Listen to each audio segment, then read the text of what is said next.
Hello everyone, I am Indu Sangwan and welcome to light your dreams. आज हम करने वाले हैं most important topic of CDP child development, जिसका नाम है ग्रोथ एंड डेवलपमेंट, जो कि आपके डीएसएसबी एग्जाम, जैसा कि आप जानते ही हैं कि वैकेंसी आ गई हैं, उसमें भी आपके मोस्ट इम्पॉर्टेंट टॉपिक रहेगा और C TET, H TET, NVS, KVS सब में आपके काम आने वाला है। इस टॉपिक से आपको हर टीचिंग एग्जाम में 3 या 4 नंबर के क्वेश्चन देखने को मिलेंगे। तो let's start our topic growth and development.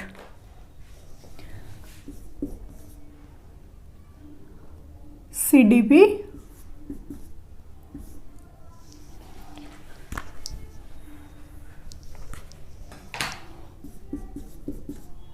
कौन सा टॉपिक है? Growth and development.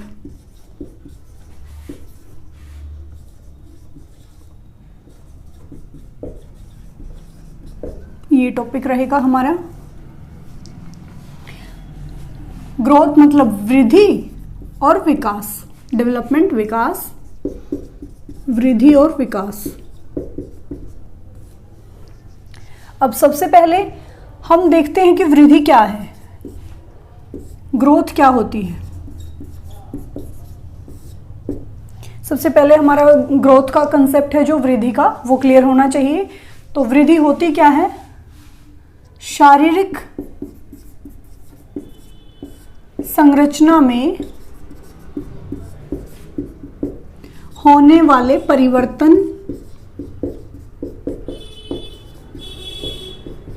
क्या कहलाते हैं? वृद्धि। ये आपके बिल्कुल मैं शॉर्ट नोट्स तैयार करवा दूंगी, बिल्कुल शॉर्ट फॉर्म में, टॉपिक 2 वर्ड टू वर्ड आप लिखते रहिए। और इसी को आप कह सकते हैं शारीरिक विकास ही वृद्धि है। शारीरिक विकास ही वृद्धि है। 2 बातें हो गई हैं, शारीरिक संरचना में परिवर्तन होना और शारीरिक विकास ही वृद्धि है। अब एक तीसरी बात और यहां आप नोट डाउन करिए। शारीरिक विकास के अंदर क्या क्या चीजें आती हैं? आकृति आती है हमारी, शेप कैसी है, आकार आता है और वेट आता है, भार में वृद्धि। ये चीजें ये किसके अंदर आएंगी? शारीरिक विकास के अंदर। अब आपसे कोई पूछे कि ग्रोथ किसे कहते हैं, तो आप बेझिझक होकर बता सकते हैं कि जो हमारा फिजिकल डेवलपमेंट होता है वही क्या होता है? वृद्धि होता है, ग्रोथ होता है।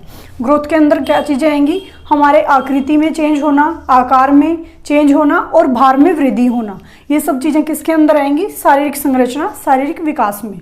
अब शारीरिक संरचना शब्द आपको ध्यान रखना है,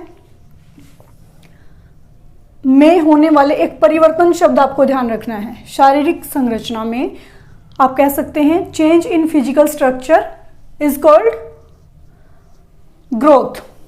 जो हमारे शारीरिक संरचना में होने वाले परिवर्तन है वो क्या कहलाते हैं? ग्रोथ कहलाते हैं, वृद्धि कहलाते हैं। या आप कह सकते हैं शारीरिक विकास ही वृद्धि है। नेक्स्ट आता है विकास। विकास किसे कहते हैं? डेवलपमेंट किसे कहते हैं? इसके लिए लिखिए विकास परिपक्वता और सीखने का परिणाम है। सीखने का क्या है? परिणाम। किसका रिजल्ट है? मैच्योरिटी का और लर्निंग का।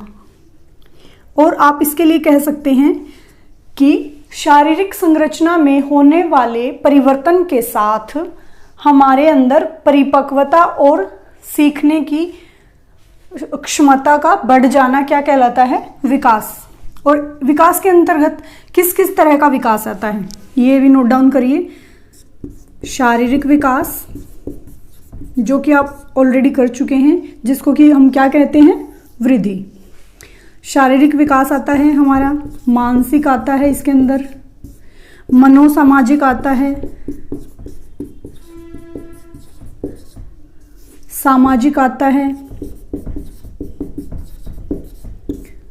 संज्ञानात्मक आता है, कॉग्निटिव जिसको कहते हैं, संज्ञानात्मक विकास आदि।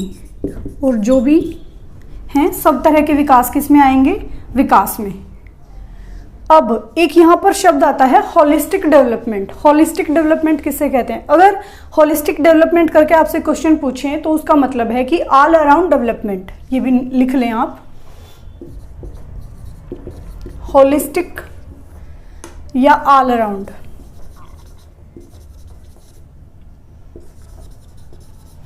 या आप कह सकते हैं सर्वांगीण विकास। ये इंपॉर्टेंट है, यहां से होलिस्टिक वर्ड याद रखें, सर्वांगीण, ऑल अराउंड एक ही बात है, यानी कि सब तरह का विकास इसमें आ जाएगा। ये था हमारा वृद्धि और विकास का कंसेप्ट। इसके बाद हम स्टार्ट करते हैं।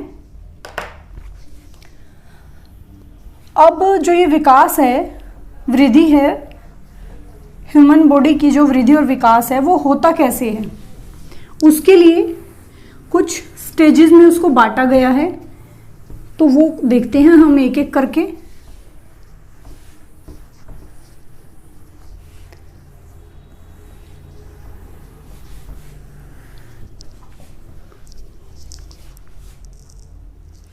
Stages of human development.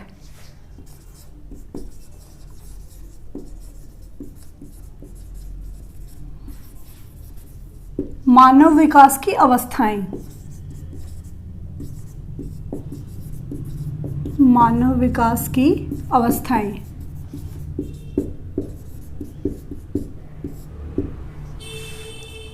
अब मानव विकास की अवस्थाएं हैं, इसका मतलब है कि जो ह्यूमन स्ट्रक्चर है हमारा बॉडी का, उसका विकास कैसे कैसे होता है, कब कम होता है, कब ज़्यादा होता है, उसको डिवाइड कर दिया 6 भागों में। एक क्वेश्चन तो यहाँ से ही बन जाता है कि 6 भागों में बांटा गया है। क्वेश्चन आ सकता है कि मानव विकास है जो, उसकी अवस्थाएं कितने पार्ट में डिवाइड हैं, कितने भागों में इसको बांटा गया है? 6 भागों में। सबसे पहला आता है हमारा, इसकी अवस्था आती है सबसे पहली गर्भावस्था। इसको आप प्री नेटल स्टेज भी बोलते हैं, प्री नेटल स्टेज, गर्भावस्था।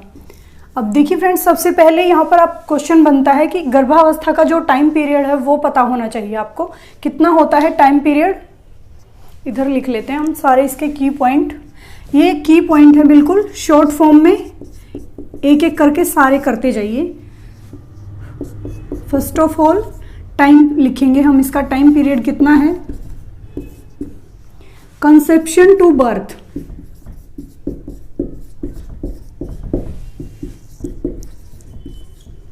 अब कंसेप्शन टू बर्थ का मतलब है कंसीव करने से जन्म लेने तक।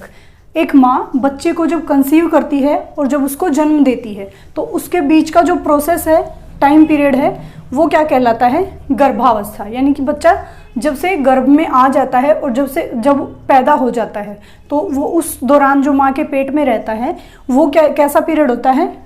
गर्भावस्था हम उसको कहते हैं। एक तो ये हो गया इसका टाइम पीरियड। अब जो गर्भावस्था है उसको भी 3 पार्ट में डिवाइड कर दिया है, 3 भागों में बांटा है। 3 पार्ट हैं, 3 पार्ट में डिवाइड है गर्भावस्था। अगर गर्भावस्था का टाइम आपसे पूछा जाता है तो आप क्या बताएंगे? Time period conception to birth. अब इसका टाइम पीरियड 3 पार्ट के अकॉर्डिंग अलग अलग है, वो हम देखते हैं। 3 पार्ट में सबसे पहला कौन सा है? गर्भावस्था का पार्ट है सबसे पहला बीजावस्था। ये गर्भावस्था का सब पार्ट है, इसमें आप पजल मत होना, ये मैंने अलग से लिख दिया है। ये रहा बीजावस्था, गर्भावस्था का फर्स्ट पार्ट है। अब आपसे पूछें कि बीजावस्था का टाइम क्या है, तो वो है गर्भाधान से 2 सप्ताह तक। गर्भाधान से 2 सप्ताह तक। गर्भाधान का मतलब है गर्भ धारण करने से, माँ के बच्चे को कंसीव करने से 2 सप्ताह तक का जो टाइम पीरियड है उसको हम क्या कहेंगे? बीजावस्था। अब इसी का सेकंड पार्ट आता है भ्रूणावस्था।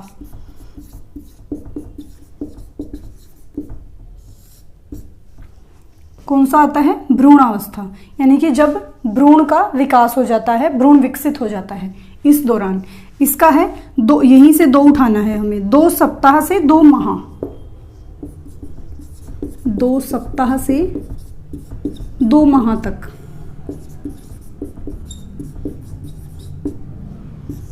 ये इसका हो जाएगा। अब इसी की थर्ड स्टेज आती है गर्भावस्था से शिशु, जिसका नाम है गर्भावस्था से शिशु।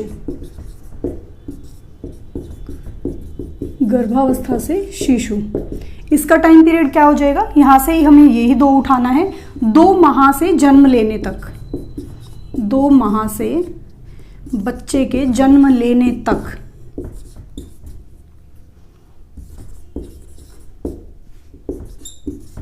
जन्म लेने तक कौन सा टाइम रहेगा? गर्भावस्था से शिशु का। बीज, भ्रूण सेकंड और गर्भ ये थर्ड। अब इसको देखो, अंडरलाइन कर देती हूँ मैं, ये मेन है, ध्यान रखना। आपसे ये भी क्वेश्चन कर सकते हैं कि जो गर्भावस्था है उसको कितनी स्टेजेस में बांटा है? 3 में, बीज, भ्रूण और गर्भ। अब उनका टाइम पूछे तो गर्भाधान से 2 सप्ताह, भ्रूण का 2 सप्ताह से 2 माह और गर्भावस्था का क्या रहेगा? 2 माह से बच्चे के जन्म लेने तक। जब तक बच्चा जन्म लेगा तब तक ये कौन सी अवस्था रहेगी? गर्भावस्था से शिशु। अगर टोटली इसका बस ये आता है आपका कि गर्भावस्था का टाइम क्या है, तो आप क्या लगाएंगे? कंसेप्शन टू बर्थ, ये वाला पॉइंट लगाएंगे। अगर उसके पार्ट पूछें, सब पार्ट कितने हैं? 3 पार्ट में डिवाइड किया है, बीज, भ्रूण और गर्भ। अब एक तरह से इसका क्वेश्चन और पूछ सकते हैं आपसे, ये भी नोट डाउन करें कि अगर ये पूछें कि गर्भावस्था का वीक कितने होते हैं उसमें, तो 40 सप्ताह होते हैं, 40 वीक होते हैं अगर वीक की बात की जाए तो। और अगर दिन की बात की जाए तो 9 महीने और 10 दिन होते हैं। एक तरह से और पूछ सकते हैं आपसे कि अगर दिन पूछें, टोटल दिन कितने होते हैं, तो 280 दिन होते हैं। ये सब तरह के क्वेश्चन हो जाएंगे यहाँ पर।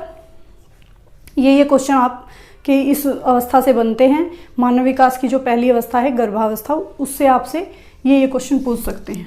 कितने पार्ट हैं और इसके भी सब पार्ट कितने हैं और इसका टाइम पीरियड क्या है, की पॉइंट है इसके, इनको याद रखें। और हाँ, एक और क्वेश्चन यहाँ से बनेगा हमारा, ये मोस्ट इंपॉर्टेंट है, बहुत बार पूछा जा चुका है एग्जाम में।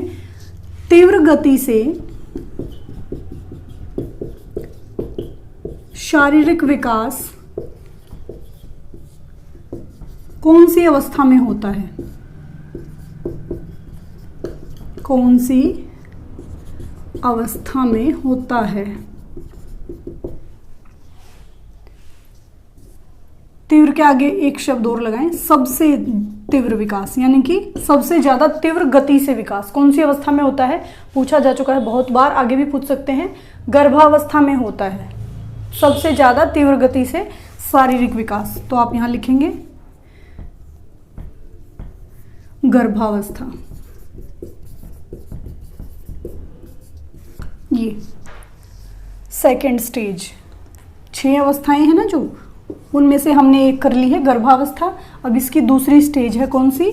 शैशव अवस्था।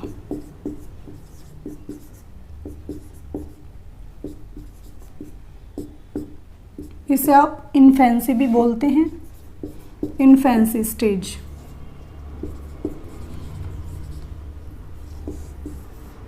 ये अब सबसे पहले इसका भी हमें क्या देखना है? टाइम पीरियड, कि कितना टाइम पीरियड होता है इसका। इसका टाइम पीरियड है 0 से, यानी कि 0 का मतलब क्या है यहाँ पर? 0 का मतलब है जब से बच्चे ने जन्म लिया है, उसके पैदा होने से, पैदा होते ही जो है वहां से स्टार्ट होती है और 2 साल तक रहती है, जब तक बच्चा 2 साल का हो जाएगा ना तब तक। अब इसका टाइम पीरियड भी 2-3 तरह से पूछा जाता है। एक ये भी ऑप्शन में आता है जन्म से, या फिर 0 से आप कह लो, 0 से 14 दिन, ये भी इसका टाइम पीरियड है। कौन सी अवस्था का? शैशव अवस्था का। अगर आपको ऑप्शन में 0 से 2 नहीं है तो ये आपको जरूर मिलेगा 0 से 14 दिन तक, यानी कि बच्चा जब 14 दिन का हो जाता है उस टाइम तक उसकी कौन सी अवस्था रहती है? ये। पर ज्यादातर यही क्वेश्चन आता है 0 से 2 का। कभी कभी ये देखने को मिले तो आप ये लगा सकते हैं। लगा ही देना, लगा कह सकते हैं, लगाना ही है आपको ये, अगर ऊपर वाला नहीं है तो नीचे वाला मिलेगा वो लगाना है। और इसमें एक इम्पोर्टेंट आप लिख लीजिए की पॉइंट है ये,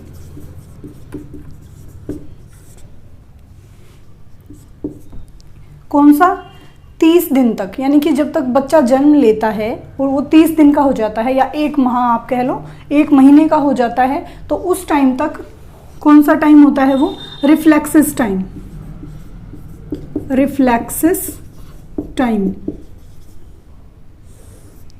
हिंदी में है प्रतिवर्त क्रियाएं, प्रतिवर्त क्रियाएं चलती हैं बच्चे की इस दौरान। अब प्रतिवर्त क्रियाओं में कौन सा क्वेश्चन आता है, प्रतिवर्त क्रियाओं में आता है सकिंग, यानी कि इस टाइम पीरियड के दौरान बच्चा सबसे ज्यादा चूसना सीखता है।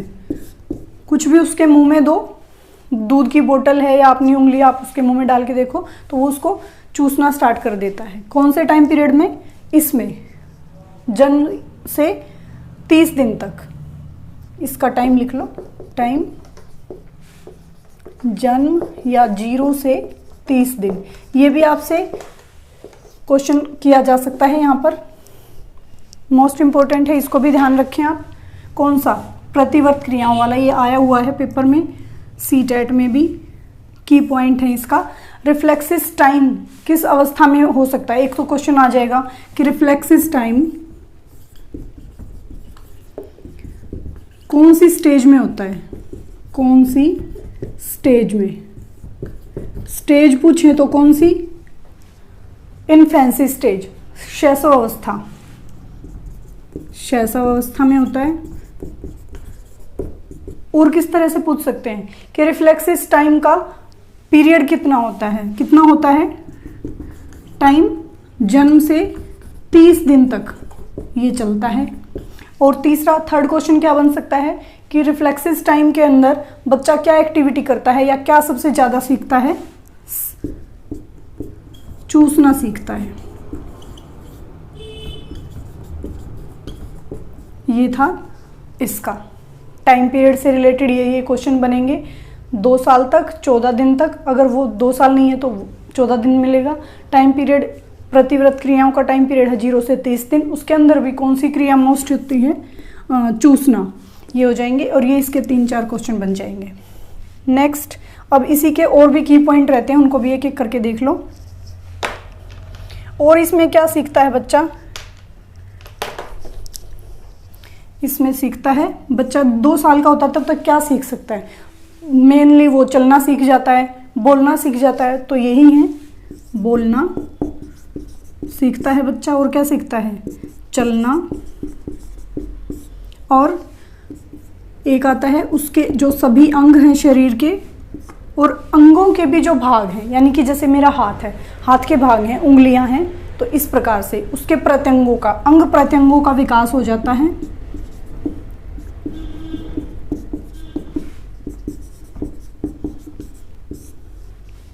अब मैं इतना बड़ा बड़ा लिखूं कि बच्चे के अंग प्रत्यंगों का विकास हो जाता है, तो ये बात आपको अंडरस्टूड है, तो इसलिए मैं शॉर्ट फॉर्म में ही लिख रही हूँ, बस जो शब्द हैं उन्हीं को आप ध्यान रखें। और क्या होता है, ये बच्चे के सीखने का आदर्श काल कही जाती है, ये अवस्था सीखने का आदर्श काल। एक बार नोट डाउन करें कैसे कही जाती है, वो मैं बताती हूँ आपको, समझाती हूँ, सारे पॉइंट्स लिख लें एक बार। और क्या होता है इस अवस्था में, बच्चे के जो संवेग हैं वो विकसित हो जाते हैं, सभी संवेगों का विकास, ऐसे लिख लो, सभी संवेगों का विकास हो जाता है इस अवस्था में। और क्या होता है, इधर लिख लेते हैं, ये अवस्था जो है वो बच्चे के जीवन का महत्वपूर्ण काल होता है। आप कहते हो ना कि बचपन दोबारा लौट के नहीं आता, शैशव अवस्था, हम इतने बड़े हो गए हैं परंतु आज अपने बचपन को याद करते हैं और सोचते हैं कि फिर से बच्चे बन जाएं। और क्या होता है इसमें, जीवन का महत्वपूर्ण काल होती है ये अवस्था, कौन सी, शैशव अवस्था। और इसमें गर्भावस्था की तरह जो एक क्वेश्चन बनता है, जैसे उसमें बना था ना कि सबसे ज्यादा तीव्र गति से विकास हमारा कौन सी अवस्था में होता है, गर्भावस्था में। यहाँ क्वेश्चन बनेगा कि तीव्र गति से विकास होता है परंतु क्या होता है, गर्भावस्था से कम। यहाँ ऐसे क्वेश्चन बनेगा, तीव्र गति से विकास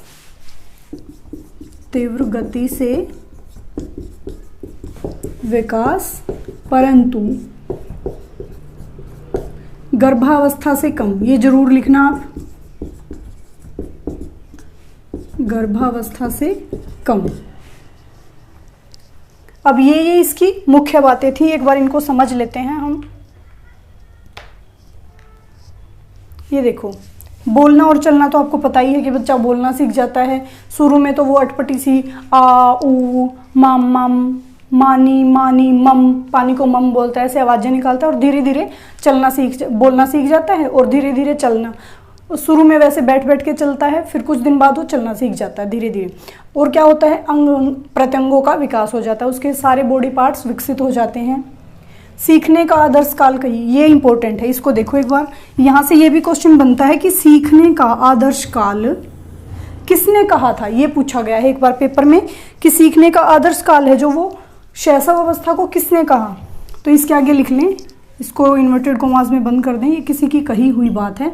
किसने कहा था, वेलेंटाइन ने, वेलेंटाइन ने कहा था ये, इसको ध्यान रखें, इंपॉर्टेंट है। सीखने का आदर्श काल, जो शब्द लिखे हुए हैं बस उन्हीं को आपको ध्यान रखना है, अपनी तरफ से नहीं मिलाना। और नेक्स्ट है सभी संवेगों का विकास। संवेग आप जानते हो क्या होते हैं, संवेग हंसना, रोना, बच्चा एकदम खुश हो जाता है, किसी भी चीज़ को डरावनी सी लगे ऐसे डर जाता है, ये सारे संवेग उसके क्या हो जाते हैं, विकसित हो जाते हैं। कौन सी अवस्था में, शैशव अवस्था में। तो this is most important question कि सभी संवेगों का विकास कौन सी अवस्था में होता है, बहुत बार पूछा भी गया है और आगे भी पूछा जा सकता है। तो संवेग से रिलेटेड क्वेश्चन कौन सी अवस्था में आएगा, शैशव अवस्था में, इन्फेंसी स्टेज में इसका विकास होता है सभी संवेगों का। नेक्स्ट है जीवन का महत्वपूर्ण काल। सभी का बचपन महत्वपूर्ण है, सभी बचपन में दोबारा जाना चाहते हैं। इसको ऐसे करके याद कर लीजिएगा कि हमारा बचपन है जो वो हम कभी भूलते नहीं हैं, इसीलिए इसको क्या कहा है, जीवन का महत्वपूर्ण काल। और क्या है, तीव्र गति से विकास परंतु, ये भी इंपॉर्टेंट है, परंतु गर्भावस्था से कम। इसको भी ध्यान रखें कि तीव्र गति से तो होता है परंतु ये कह सकते हैं कि दोबारा 2 नंबर पे आता है। सबसे ज्यादा तो गर्भा में होता है और उसके बाद सेकंड नंबर पे किस में होता है, शैशव अवस्था में। इसको ऐसे ध्यान रखें। आई थिंक ये आपको क्लियर हो गया होगा। तो हम नेक्स्ट स्टेज करते हैं, थर्ड स्टेज, जो कि है बाल्यावस्था, चाइल्डहुड। अब चाइल्डहुड को भी 2 पार्ट में डिवाइड किया है, अर्ली चाइल्डहुड और लेटर चाइल्डहुड।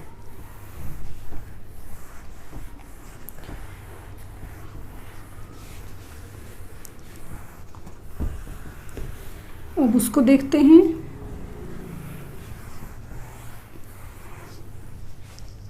नेक्स्ट बाल्यावस्था, तीसरी है ये, हम 2 कर चुके हैं, गर्भावस्था और शैशव अवस्था। थर्ड है बाल्यावस्था या चाइल्डहुड।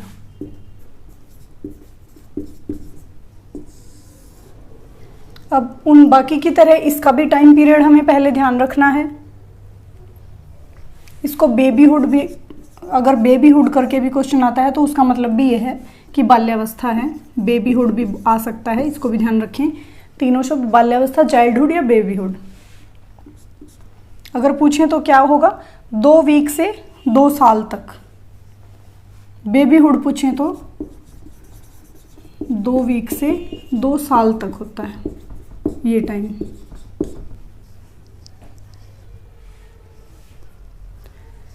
अब इसी में इसके 2 पार्ट हैं बाल्यावस्था के। बेबीहुड को इससे अलग रखना है आपको। बेबीहुड यही शब्द मिलता है तो लगाना है टाइम 2 वीक से 2 साल तक। अदरवाइज बाल्यावस्था है तो उसके लिए टाइम पीरियड अलग है।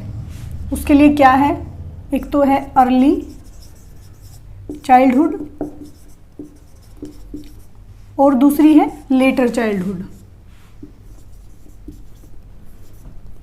पूर्व बाल्यावस्था या प्रारंभिक बाल्यावस्था और उत्तर बाल्यावस्था, ये है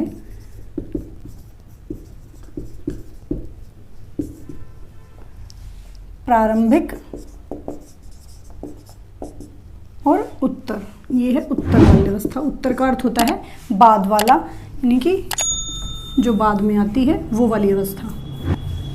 अब अर्ली चाइल्डहुड है जो, उसका टाइम पीरियड आपको क्वेश्चन में दो तरह से देखने को मिल सकता है, 2 से 7 या फिर 3 से 6। 2 से 7 साल तक।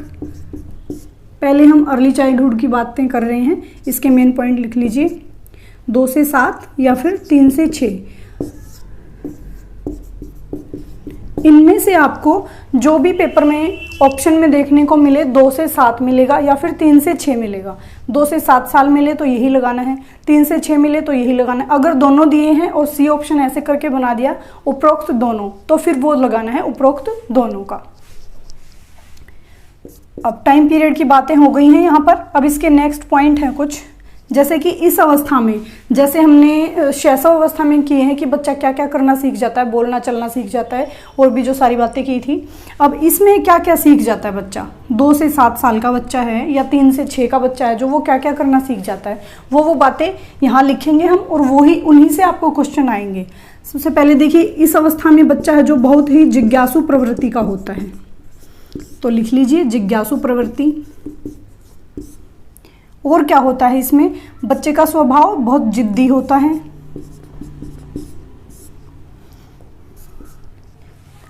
और कैसा होता है, ये एक अनोखा काल है, सीखने का अनोखा काल है।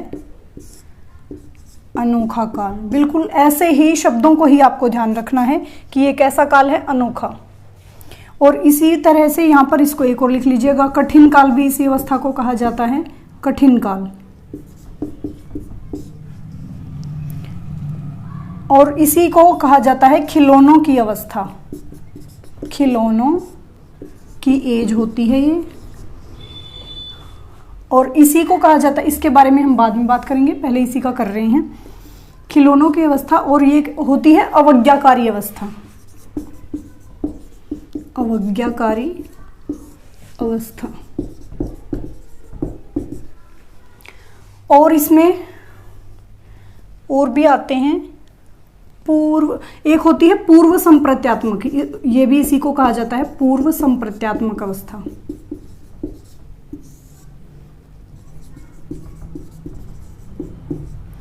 और होती है एक, इसमें आता है अहम केंद्रितता, अहम केंद्रितता। अब देखिए, ये इसके मेन पॉइंट हैं, शब्द आपको ध्यान रखने हैं और क्वेश्चन आपका हो जाएगा। जिज्ञासु, जिद्दी, अनोखा काल। अब ये देखिए है कैसे। अब जिज्ञासु प्रवृत्ति, आपको पता है कि बच्चे 2 से 7 या 3 से 6 साल तक के रहते हैं, कुछ भी नई चीज़ देखते हैं उनको जानने की इच्छा रहती है कि ये चीज़ क्या है, इससे क्या होता है, कैसे चलती है, ये गाड़ी है ये कैसे चलती है, इसके टायर कैसे हैं, टायर चलते क्यों हैं, इस तरह के बहुत सारे क्वेश्चन बच्चे आप देखते होंगे, बच्चे आपसे भी पूछते होंगे।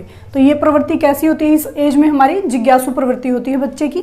और जिद्दी स्वभाव, आप देखोगे वो बहुत बार आप बात नहीं मानता है, जिद करता है कि नहीं मुझे यही खिलौना चाहिए, अभी चाहिए, किसी भी चीज़ की जिद कर लेता है, तो जिद्दी स्वभाव होता है।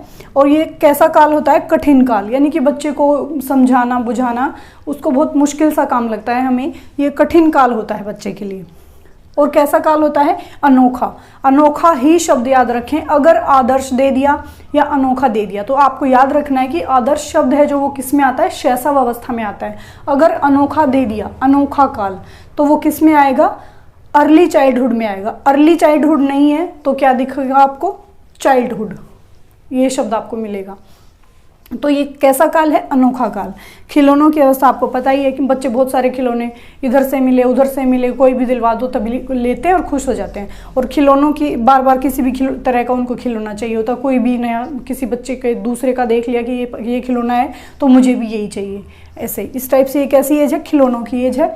अवज्ञाकारी अवस्था की बच्चे हैं जो बड़ों की बात नहीं मानते हैं और अवज्ञा करते हैं, उनकी आज्ञा का पालन न करना क्या कहलाता है? अवज्ञा करना, किसी की बात को न मानना।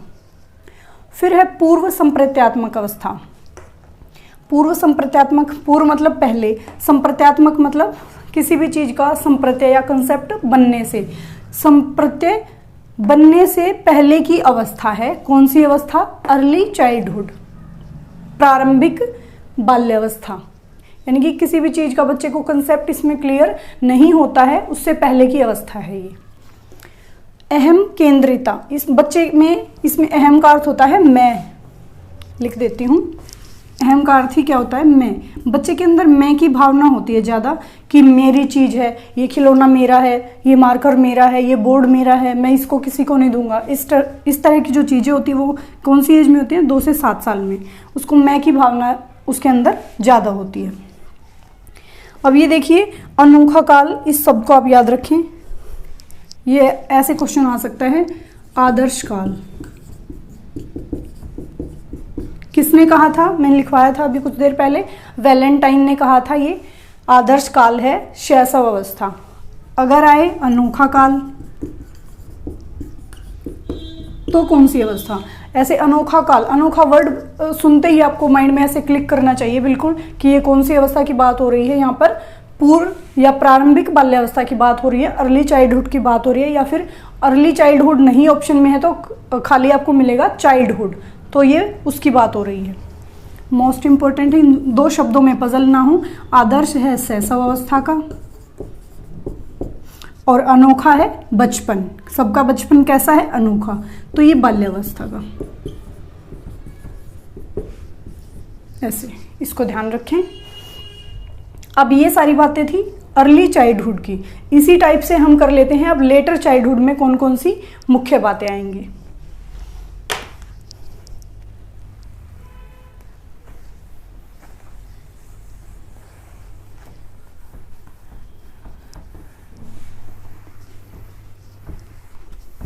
इसमें आप अपने बिल्कुल वीडियो को पॉज करके रोक के अपने नोट्स बना सकते हैं।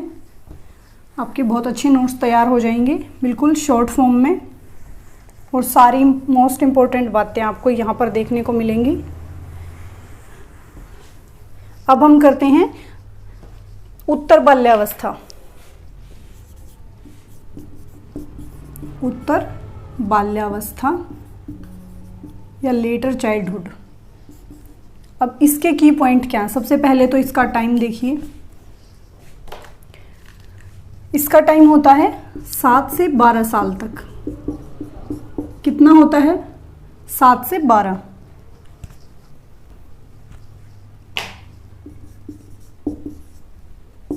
ये याद रखें। अब इसके भी ऐसे की पॉइंट हैं बिल्कुल शॉर्ट फॉर्म में, उनको देखो। इसमें बच्चा क्या क्या सीख जाता है? जैसे हमने शैशव और गर्भा और बाल्यावस्था के करे हैं, पूर्व बाल्य के, इसी प्रकार से इसके भी हैं। एक तो देखिए बच्चा 7 साल से ज़्यादा या 6 से ऊपर या 7 से ज़्यादा का हो जाता है 12 तक। इस एज में बच्चा क्या सीख जाता है? कोई भी चीज़ जो वो अपने सामने अपनी आंखों से जिसको देख लेता है, आंखों से देखने का मतलब है किसी भी चीज़ का प्रत्यक्ष कर लेता है। प्रत्यक्ष करने का मतलब है जो हमारे आंखों के सामने चीज़ है। प्रत्यक्ष शब्द भी वैसे आप देखिए प्रति जमा अक्ष, प्रति और अक्ष से मिलकर बना है। प्रति का अर्थ जो हमारे सामने है, अक्ष का अर्थ है आँख होती है, यानी कि जिससे हम देखते हैं, देखना। प्रत्यक्ष यानी कि बच्चा जिसको प्रत्यक्ष जिस चीज़ का कर लेता है, या आप सिंपल भाषा में कह सकते हैं कि बच्चा जिस चीज़ को देख लेता है उस चीज़ के बारे में वो सोच सकता है। ये बात किस एज में आएगी? उत्तर बाल्यावस्था में। और इसी बात को हमने लिखना कैसे है? अब इतना बड़ा बड़ा तो हम लिखेंगे नहीं कि इस चीज में बच्चा जिस चीज़ को देखता है उसको बड़ा सोच सकता है उसके बारे में। तो इसमें कह दिया मूर्त चिंतन। मूर्त चिंतन, अब इसको याद कैसे रखें? अब ये भी एक बड़ी बात है। मूर्त को आप ऐसे याद कर लें कि मूर्त किसी चीज़ की आपने मूर्ति देखी होगी, तस्वीर, किसी की भी तस्वीर आप अपने फैमिली मेम्बर्स की भी देख सकते हो, किसी भगवान की भी तस्वीर आप देख सकते हो, तो उनको आप देख सकते हो ना अपनी आंखों से, तो वो कैसी है, मूर्त है। मूर्ति से ही मूर्त बन गया, ये सोच लो कि मूर्ति से ही मूर्त निकल के आया और मूर्त को हम देख सकते हैं, तो वो कैसा चिंतन है, देखने वाला, जिसको हम देख के सोच सकते हैं जिसके बारे में, उसको क्या कह दिया, मूर्त चिंतन। इसी तरह से इसमें और भी हैं। और क्या आता है इस एज में, अब जो इससे पहली थी वो कैसी अवस्था थी, पूर्व संप्रत्यात्मक, तो ये कैसी हो जाएगी, संप्रत्यात्मक, क्योंकि ये इससे पहले की है तो उसमें पूर्व लग गया और इसमें से पूर्व हटा दिया, तो ये कैसी, संप्रत्यात्मक। अब संप्रत्यात्मक का मतलब, पूर्व संप्रत्यात्मक का मतलब था कि किसी भी चीज के कंसेप्ट क्लियर ना होना, उससे पहले की अवस्था थी। अब उसके बाद वाली कौन सी होगी कि जिसमें बच्चे को किसी भी चीज़ का कंसेप्ट क्लियर हो जाएगा कि ये चीज़ होती क्या है और कैसे होती है, तो वो कौन सी अवस्था है, संप्रत्यात्मक अवस्था। किसी भी चीज़ के बच्चे के अंदर कंसेप्ट बनने शुरू हो जाते हैं। और इससे नेक्स्ट है, इसको, ये मोस्ट इंपॉर्टेंट पॉइंट है, गैंग एज। बार बार पूछा जाता है, सीटेट में भी बहुत बार पूछा गया है। गैंग एज कौन सी होती है, यही होती है उत्तर बाल्यावस्था। अब गैंग एज के ही बहुत सारे नाम हैं, आपको ऑप्शन में गैंग एज मिले या टोली की अवस्था मिले या गिरोह की अवस्था मिले लिखा। टोली शब्द, बस शब्दों को पकड़ो और सारा खेल शब्दों का ही है। गैंग मिले, टोली मिले, गिरोह मिले और समूह मिले, समूह भी मिल सकता है। समूह की अवस्था कौन सी होती है, उत्तर बाल्यावस्था। ये और ये होती है, इसको कहा गया है गंदी अवस्था। ये भी लिखें पॉइंट, गंदी अवस्था। अब गंदी अवस्था ये कैसे है, उत्तर बाल्यावस्था को गंदी अवस्था क्यों कहा, क्योंकि इसमें बच्चे का जो शारीरिक विकास है वो बहुत कम होता है। बहुत कम कह सकते नहीं, आप ये कह लो कि सबसे कम होता है। सबसे ज़्यादा किस में होता है, रिवाइज करो एक बार, सबसे ज़्यादा होता है, वेरी गुड, सबसे ज़्यादा किस में होगा, सबसे पहली कौन सी थी हमारी, गर्भावस्था, सबसे ज़्यादा होता है गर्भावस्था में। सेकंड किस में होता है, गर्भावस्था से कम परंतु तीव्र गति से, किस में होता है, शैशवावस्था में। अब आता है क्वेश्चन, सबसे कम अवस्था, सबसे कम विकास कौन सी अवस्था में होता है, सबसे कम होता है इसी में, उत्तर बाल्यावस्था में। सबसे कम विकास होने के कारण ही इसको कौन सी अवस्था कहा गया है, गंदी अवस्था। तो इसके ब्रैकेट में लिख लो यहाँ पर, सबसे कम विकास होने के कारण। ये भी आपको पता होना चाहिए कि गंदी तो कह दिया पर कहा क्यों है, ये भी पता होना चाहिए। सबसे कम विकास होने के कारण।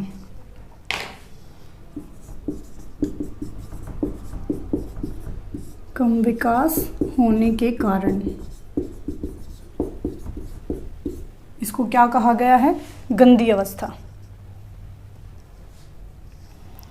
अब इसमें और भी पॉइंट है, उनको देखो। इसमें बच्चे का झुकाव होता है सृजनात्मकता की ओर। ये लिख लो कि सृजनात्मकता की ओर मतलब तरफ, किसी चीज की तरफ, किसी चीज की ओर झुकाव। ये भी किस एज में होता है, उत्तर बाल्यावस्था में। यानी कि बच्चे का माइंड है जो वो इस एज में कैसा होता है, क्रिएटिव होता है। वो जो चाहे वो बना सकता है, कर सकता है। इस एज में क्रिएटिविटी उसके अंदर ज़्यादा होती है।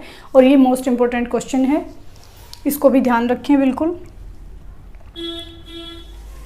और एक पॉइंट इसमें आता है नैतिकता की अवस्था, इसको कहा जाता है नैतिकता की अवस्था। और नैतिकता से ही एक और शब्द मुझे ध्यान आया, इसको कहा जाता है लिबिडो शांत अवस्था। लिबिडो शांत होने की वजह से ही इस अवस्था को क्या कहा जाता है, नैतिकता की अवस्था। अब ये लिबिडो क्या होता है इसको भी बताऊंगी।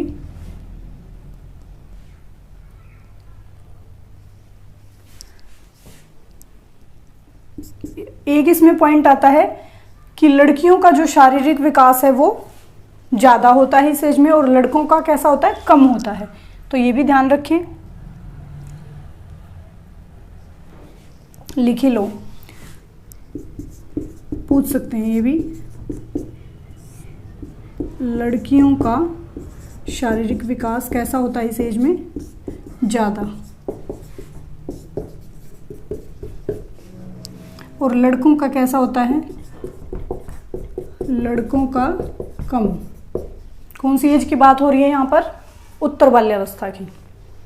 अब ये पॉइंट आप नोट कर लो, वीडियो रोक के आप कर सकते हो। इसमें अब एक पॉइंट हमारा रह गया, ये देखते हैं। ये शब्द ध्यान रखें, मूर्त चिंतन, संप्रत्यात्मक, gang age. This is most important point. Gang age, टोली, गिरोह या समूह की अवस्था। गंदी अवस्था क्यों है ये भी बता दिया, सबसे कम विकास होने के कारण कहा है इसको गंदी अवस्था। सृजनात्मकता, ये भी शब्द ध्यान रखें। क्रिएटिविटी, क्रिएटिविटी है जो वो बच्चे में किस एज में सबसे ज़्यादा आती है, होती है? उत्तर बाल्यावस्था में, ध्यान रखें। उसकी तरफ बच्चे का झुकाव होता है। नैतिकता की अवस्था है लड़के, ये पॉइंट देख लो एक बार, ये मैं अभी समझा रही हूँ। लड़कियों का शारीरिक विकास इसमें ज़्यादा होता है उत्तर बाल्यावस्था में, और लड़कों का कम होता है। अब सारे पॉइंट हटा देते हैं हम, एक बार लिबिडो को समझते हैं कि ये क्या होता है।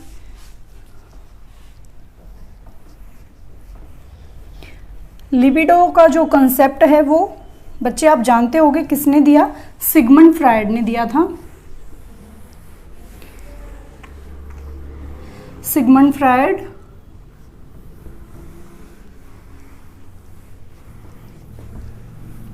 इन्होंने सबसे ज़्यादा काम किया है किस पर? काम भावना पर। जो सेक्स से संबंधित जो बातें होती हैं वो इन्होंने सबसे ज़्यादा की हैं, और भी 4-5 काम किए इन्होंने, परंतु सबसे ज़्यादा काम किया है काम भावना पर। तो ये देखते हैं हम लिबिडो क्या होता है। लिबिडो में 3 चीज़ें आती हैं। लिबिडो में देखिए, फर्स्ट इधर कर लेते हैं हम, ये फर्स्ट है इसका इड, इसको बोलते हैं इदम, हिंदी में क्या बोलते हैं? इदम। इड या इदम। अब इड या इदम क्या होता है? इड लिबिडो का ही 3 पार्ट हैं, ये भी देख लो एक बार, ये लिख लो, पूछ भी सकते हैं। 3 पार्ट में डिवाइड किया गया है इसको। इड, ईगो और सुपर ईगो, ये 3 पार्ट्स हैं इसके। अब एक एक करके हम यहाँ देखते हैं इनको। इड क्या है? हमारे अंदर ये भावना आना कि किसी चीज़ की किसी भी व्यक्ति की चीज़ हमें चुरानी है, या हमारे सामने कोई चीज़ पड़ी है और कोई हमें देख नहीं रहा और हम सोच रहे हैं कि हम इसको उठा लें, तो जो ये हमने उठाने का, उसको चीज़ को चुराने का जो सोचा है वो किस में आता है? इड में। और इसमें से क्वेश्चन बनता है, ये आधारित होती है सुखवादी सिद्धांत पर। इड किस पर आधारित होती है? ये देख लें एक बार, सुखवादी सिद्धांत पर। सुखवादी सिद्धांत पर बिल्कुल ऐसा ही क्वेश्चन पूछा जाता है। पूछेंगे कि सुखवादी सिद्धांत पर आधारित कौन सी है, तो क्या बताओगे आप? इड है, ईगो है, या सुपर ईगो है, या कुछ भी ऐसे करके और एक ऑप्शन बन जाएगा। तो क्या है? इड है। तीनों के अलग अलग सिद्धांत हैं, और इसमें हम क्या याद कैसे रखें इसको? इसी एग्जांपल से याद रखो कि किसी भी व्यक्ति की चीज़ चुराने का जो हमने सोचा, और ये नहीं सोचा कि अब हम चुरा लेंगे तो क्या होगा, उसका रिजल्ट हमने सोचा ही नहीं, बस ये सोच लिया कि ये पेन पड़ा है, ये मार्कर पड़ा है, यहाँ पर मैं इसको उठा लेती हूँ। तो ये क्या है? इड है। किसी की वस्तु चुराना। कैसे चुराना? बिना सोचे समझे, उसके रिजल्ट की परवाह न करना कि क्या होगा। तो लिख सकते हो आप, रिजल्ट की परवाह किए बगैर किसी की चीज चुरा लेना क्या कहलाता है? इड। अब सेकंड आता है ईगो। क्या आता है? ईगो। ईगो में क्या आता है? इसका हिंदी में भी याद रखें आप, ईगो का अर्थ अहम। इड, ईगो, सुपर ईगो, इदम, अहम। और नेक्स्ट हम देखेंगे अहम क्या होता है। अब अहम मतलब किसी मैं की भावना हो जाना, कि हमें मैं आ जाता है, यानी कि हम खुद के बारे में सोचते हैं थोड़ा सा कि अगर हम ये गलत काम कर देंगे तो कोई हमें देख लेगा और शिकायत हो जाएगी। फिर जैसे कि मैं यहाँ पर कोई पेन पड़ा है और मैं उठा रही हूँ उसको, और मैं सोच रही हूँ कि मैंने अगर ये पेन उठाया और किसी ने मुझे उठाते हुए देख लिया तो मेरी शिकायत कर देंगे और पुलिस मुझे पकड़ कर ले जाएगी। तो ये जो हमारे अंदर डर होता है वो किस में आता है, अहम में, यानी कि हम में मैं की भावना आ गई। हमने जो है खुद के बारे में सोचा कि अगर हमने ऐसा किया तो ऐसा हो जाएगा। तो ये जो हमने सोचा है वो मैं की भावना आती है, जो वो किस में आएगा, ईगो में। तो इसको लिखिए। सबसे पहले तो इसका सिद्धांत लिखें। ये सुखवादी सिद्धांत पर बेस है और ईगो है लॉजिक पर बेस। ये लॉजिकल होती है, तर्क पर आधारित होती है, तर्क पर बेस्ड है ये। एग्जाम्पल याद रखने के लिए आप इसको भी ऐसे ही लिख लें। यदि मैंने चोरी की तो शिकायत हो जाएगी।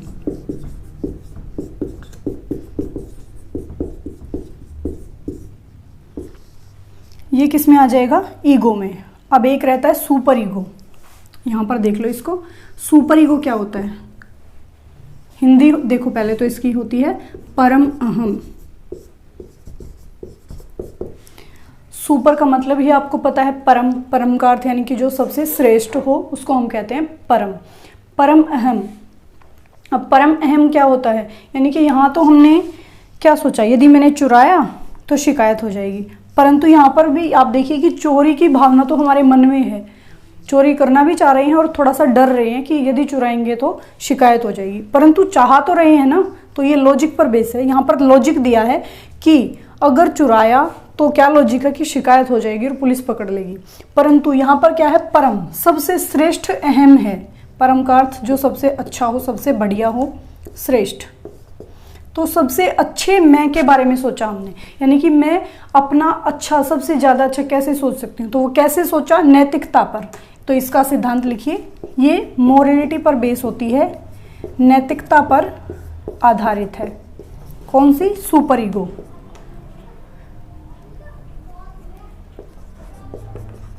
नैतिकता पर आधारित है ये। कैसे नैतिकता पर आधारित है, एग्जाम्पल से समझते हैं।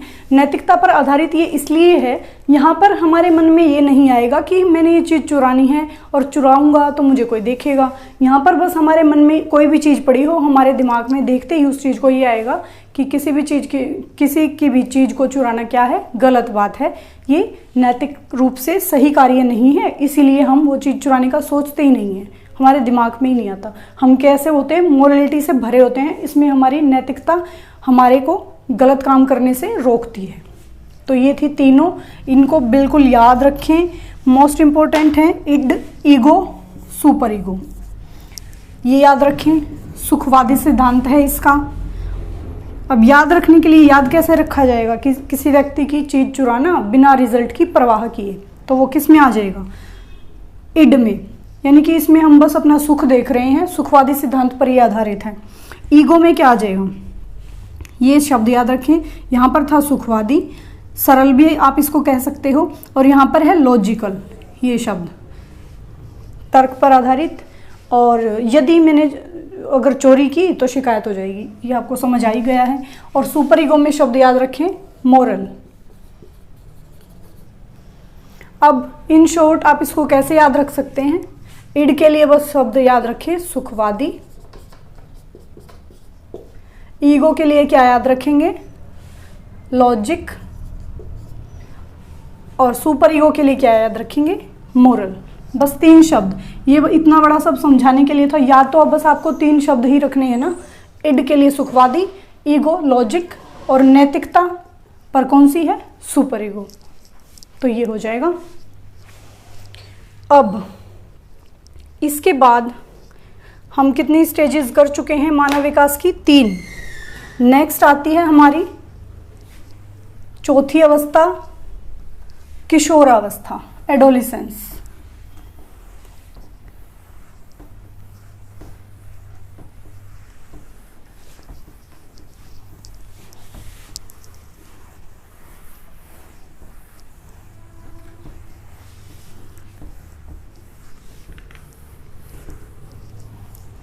तो अभी इसकी चौथी अवस्था है, उसके बाद 2 अवस्था और रह जाएंगी। एक वीडियो में तो ये चैप्टर पूरा हो नहीं पाएगा, शायद 2 या 3 वीडियो लग जाएंगी।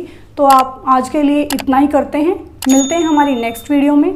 तब तक खुश रहिए, पढ़ते रहिए और कुछ ना कुछ नया सीखते रहिए। धन्यवाद।